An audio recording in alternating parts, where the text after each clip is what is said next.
Skin of the Sinless, Part 7. Each stone broke away a part of the ceiling that was keeping the holy man from falling into what lay behind him. Wrath was pummeled by stone after stone until the ceiling under the holy man cracked. The ceiling gave, sending the holy man flipping into another abyss as he watched Wrath float next to him with the debris into the endless void. The holy man flipped and spun until he finally leveled out without knowing which direction he was facing or drifting. Wrath's body deconstructed and began to merge with the debris. The two twisted and turned as tendons wove everything together, while the muscles held them in place to form the little girl swinging on a skeletal tree. She and the tree were made from what was left of the sin and its chamber, bringing a variant of herself before the holy man. The holy man gripped his claymore in both hands, but realized that he had no way to engage. He was in a stasis. The avatar of the tower spoke. "You are very persistent, aren't you? What is it that you seek at the end of your journey?" The holy man stared blankly in her direction, with both hands clasping his claymore. The little girl spoke again. "Of course, nothing. You fail to understand. I am not here to stop you from obtaining your wish. Help me, help you, yes?" The holy man lowered his blade to his side as he floated before her. The little girl and the tree began to circle around the holy man. "Good. You do not fit in our home like the others, so your presence is quite unsettling. This high in the tower, not to mention your gift and lack of tongue, make you rather difficult to deal with. Even if you had completed your journey at this point, all that you knew before entering this tower is no more." Apparitions of others climbing the tower appeared around him. Some stood victorious, while others fell to their sins, but all were now a part of the tower. The holy man stood expressionless to all that was being shown to him, and this frustrated the little girl greatly. Her body began to fall apart into pieces that were drifting around them. "So be it. If I cannot rid you from this world, then I will bury you beneath this tower. May you rest in disgrace as your God watches over your helpless soul." The rest of the little girl and the tree dematerialized and collected around his body like a stone casket. He plummeted down through the abyss, and all the holy man could do was listen in his dark prison. His descent through the tower was violent. Each floor he impacted shook him within until he burrowed into the foundation of the tower below. The holy man's stone casket rumbled while it broke through everything before he came to a halt and leaving him with a nothing but time. He closed his eyes as his lungs struggled to find air with each breath. From there his mind went blank. The holy man's body was reanimated from the inside of his iron mask and pushed the corpse out of its way. Then did it again and again, a torment he had known all too well. The holy man did this for decades under the ever-shifting labyrinth until there was a layer of lifeless bodies under the tower. He reanimated once more to feel the ground against his back again. to give. He pushed up on his hands and knees as the ground above gave way into a blinding light. The holy man was on his knees, with half of his body sticking out of the ground and filling his new lungs with air for the first time. Almost if he had forgotten what it was like to breathe, an unfamiliar voice of an elderly gentleman rang out, catching his attention. Oh, to be blessed with the presence of a legend. The holy man rose to his feet and held his claymore at his side, with the point in the ground and his left hand resting on the pommel, facing the direction of the voice. You stand vigorous after such a long slumber, and I see my name on your skin. Speak, child, what of you? The holy man's eyes finished adjusting, for them to fall on a woman with sucked-in eyes, holding an infant with skin that had a light blue hue. She was as pale as can be, and wore nothing with the infant sucking on her breast. Her mouth was agape, with the elderly gentleman's voice projecting from it. Ah, the legend is true. The one who wears man's sins on his flesh does not speak beneath the mask. I was beginning to think of you as a myth to keep us sins in check. The woman began to circle around the holy man with her unmoving mouth. He stood still while it spoke. The tower, or that little girl, rather, has been intervening with your climb since you have entered her chamber. Your cryptic nature unsettles it, and your gifts have made you quite a valiant, yet a disgusting foe. Let's not forget you're a man of God, or so to speak. The body of the woman began to change shape as old bones cracked and new bones formed. Her lower half extended out to the rear and stretched its skin thin, while a second pair of legs grew from underneath. The holy man shifted his hand to the grip of his claymore, while the centaur continued to circle around him. I'd say cursed, from the looks of it. One man's curse is another's blessing, from what I see here. May every death be a bonding moment as I enjoy every second of your eternal damnation.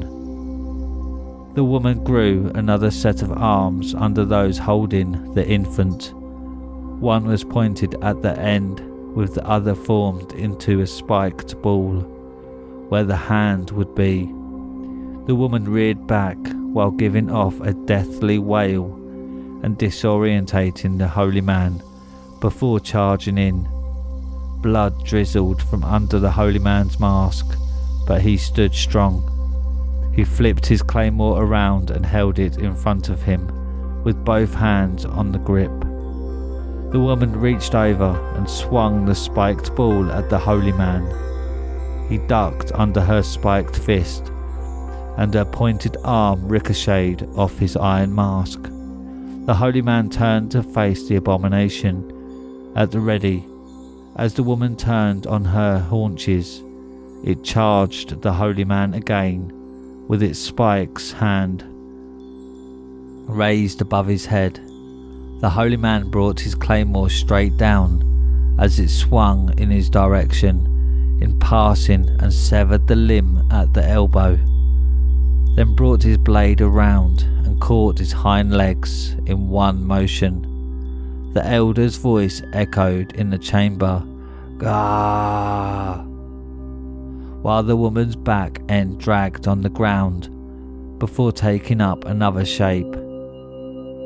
The holy man caught the transition and immediately engaged with his claymore at his side. The rear of the woman became bulbous as 4 legs shot out from each side of her new body, with the old legs absorbing back into the body. The holy man swung, but the woman jumped onto the wall in front of them and scurried to the side. The holy man watched as it crawled along the wall and jumped at him. He placed his free hand on the flat side of his claymore to brace for impact. The woman landed on him with its spider's legs, jabbing blindly into the holy man's sides. He fought to keep it from crushing him, and it shoved him to the side as it staggered to its feet. He used his claymore to pin the woman's thorax to the ground, but it pulled away, splitting in half. The abomination let out another wail as the holy man clasped his claymore and continued his assault. He dragged it along the ground while it tried to keep its distance for another transition, but the holy man never gave it a chance. It crawled back up the wall and produced another thorax, while keeping a distance from the holy man himself. The spider woman pried stones from the chamber walls with her extra limbs and hucked them at the holy man. He used his claymore to cut through them as they came, but he couldn't catch all of them. One stone bounced off the ground of the chamber and bashed his knee in, making it buckle back and dropping him to one knee. The abomination saw the advantage and crawled across the chamber floor to the adjacent wall, while using one of its legs to slice the holy man's throat. While passing by, it watched the holy man spew blood onto his lap, then launched a stone at his head to make his neck open even more. The holy man used his free hand to keep his head from falling back, while the abomination made its way to him, while taking up the shape of a scorpion with a stinger overhead. Her extra limbs grew pinchers at the ends, while the others held the infant to her breast. The holy man's leg mended itself, and he went to swing his claymore in an upward motion with his head moving loosely on its neck. The scorpion woman halted his attack by grabbing onto his right wrist with one claw and his head with the other to keep his neck from closing. It used its stinger to repeatedly impale the holy man's torso before driving it into the opening in his neck and making a slop of his insides, all while the infant drank from the woman's breast and watched from the corner of its eye. The holy man reached out with his free arm and yanked the infant from the woman by its arm. The woman whipped the holy man around on the end of her stinger and tossed him aside while scooping up the infant. It latched to its breast, then pointed in the direction of the holy man, whose body was almost whole again and ready to fight.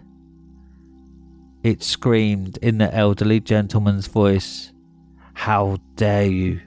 I will make you mine, for you will remain with sloth until the end of time," projected the elderly gentleman's voice from the woman's gaping mouth. The woman's lower torso shifted into a shapeless mass of tendrils, with her extra limbs following suit, while still holding the infant close. Sloth's mount towered over the holy man, who stood before it with his claymore held in front of him. The woman thrusted her tendrils at the holy man as she glided around the chamber. Each one that he caught with his blade was matched with another that punctured holes into his flesh, all while keeping a distance from his long blade. The holy man tracked its pattern and swung wide to part a tendril down the middle, then let go of his claymore at the end of his swing, The claymore pinned Sloth to its mount and into the wall, with the thorned rosary cinching around its forearm to the bone. Before it completely unravelled, the tendrils flailed, with Sloth screaming through the mouth of the woman. The holy man grabbed the woman by the tendrils, making up her lower half, and yanked her to the ground as the blade cut through Sloth and his mount with ease. The holy man raised his claymore above his head, then brought the flat side down on Sloth and the remainder of its mount, crushing them under the weight of his blade. The holy man lifted his claymore that was caked with viscera from the slain underneath and rested the blade against his shoulder. A tear fell from under the holy man's mask as he looked up to the ceiling of the chamber. The word Sloth illuminated on his body, then faded away, leaving his skin rid of the sin. The chamber he was in began to melt away, and the garden came to be. It looked like it did when his eyes first fell upon it, with the little girl sitting on a swing attached to a tree. This time he stood on the other side of the pond, with no children in sight. The 7 statues that line the chamber stepped down from their pedestals and placed their hands on the guard of their stone swords that sat in front of them. The little girl spoke. "Behind you is a door out of the tower, if you so choose. If not, we unfortunately cannot risk you making your wish, for we do not know what the outcome is to be. If we are to lose our home, then we will go with it, and we are unwilling to give up what we have come to be. Our choice is yours." The holy man looked behind him to see a door ajar, with light pouring in from the outside, then looked back at the little girl and took up his claymore in both hands. "So be it," said the little girl, as 2 statues stepped in front of her and 5 stepped behind him. One of the statues swung its stone sword blade at the holy man as it dragged along the ground in his direction. He ran back between another statue's leg, making the stone sword crumble on one of the knees as he used his claymore to sever the foot of another at the ankle. The statue that had its knee shattered fell into another that had lost its foot as they crumbled to the ground. The holy man was kicked in the back by one of the 3 left standing behind him. He flew in the direction of the other 2, protecting the little girl, as one used its open hand to smack the holy man down into the pond. One of the stone guardians protecting the little girl reached in to grab him, but met his blade instead. The claymore sliced through the fingers, making them drop into the pond and on top of the holy man. The other statue reached in and threw him into the air, but he didn't come back down. The little girl looked up to see the angry, suspended head face to face with the holy man, who was now standing on the chains holding it up. She cried out as the statues fruitlessly reached up and grabbed at him. "Don't you dare touch him!" The holy man ran along the chain with his claymore at his side and used his blade to cut it up its chin, leaving the face splayed open. The statue swayed after the blow to the head, so he climbed up to the top, then plunged his blade into the top of his skull and twisted it. The remaining statues dropped where they stood and crumbled to the ground. The holy man used his claymore to cut the head loose from its chains and let it crash to the ground below with him on top of it. The little girl stepped down from her swing in tears and towards her brother's head that was split down the middle. "Just leave and make your bloody wish to rid the world of this tower." She fell to her knees and in front of her slain brother's head and sobbed as a wave pulsed from under her. Everything it touched changed the garden into what it truly was and ended at the ceiling above. The holy man looked down at the little girl that was a ghoulish woman whose skin fell from her face. He stepped down from upon her brother's slayed head and looked over his side to the soulless being beside him while it cried. He rested his claymore against his shoulder and closed his eyes, then opened them as he stood on top of the tower under a warm sun kissing his scarless skin. The holy man got to his knees, placed his claymore next to him and bowed his head, facing the east. The thorned rosary loosened up and fell from his right forearm to the ground next to him. The back of his iron mask cracked as he rose upright, looking up at the blue sky. The holy man placed his fingers into the crack of his unfastened iron mask and pried it off to reveal a young man beneath, with his blonde hair unravelled to the floor. The sun touched his face for the first time in centuries. With a smile that spread from ear to ear, his body rapidly aged and withered away until a gust of wind erased him from the world, leaving gifts for the next to successfully scale the tower.